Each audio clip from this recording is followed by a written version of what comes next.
Difficult conversations relationship को तोड़ती नहीं, बचाती है। एक सच बताओ, रिलेशनशिप्स कभी भी आर्ग्यूमेंट्स की वजह से नहीं, उन बातों की वजह से टूटते हैं जो कभी बोली ही नहीं जाती।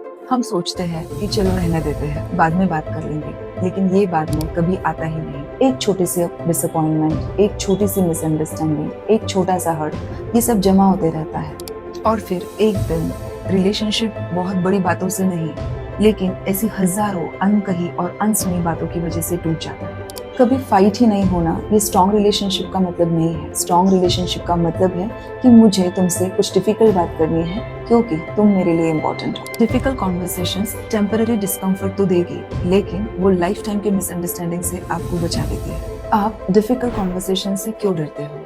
देखा जाए तो हम डिफिकल्ट कॉन्वर्सेशन से नहीं, हम उसके रिजल्ट से डरते हैं। कभी सोचा है कि जब हम किसी अपने से कोई डिफिकल्ट बात करने जाते हैं तो क्या होता है? हमारा दिल तेजी से धड़कने लगता है और दिमाग में एक ही सवाल चलता रहता है कि ये शब्द उसे याद ना हो जाए, रिलेशनशिप खराब ना हो जाए, उसे गलत ना लग जाए। ये सिर्फ ओवरथिंकिंग नहीं है, ये ब्रेन का सर्वाइवल मैकेनिज्म है जो रिजेक्शन को इमोशनल थ्रेट की तरह परसीव करता है। इसीलिए ब्रेन कहता है कि चुप रहना ही सबसे ज्यादा सेफ है, लेकिन चुप रहने से बातें खत्म नहीं होती, वो बदल जाती है रिजनमेंट में, इमोशनल डिस्टेंस में, पैसिव अग्रेसिव बिहेवियर में, और कभी कभी एक ऐसी साइलेंस में जहाँ पे दो लोग साथ में रहते हुए भी इमोशनली बहुत डिस्टेंट हो जाते हैं।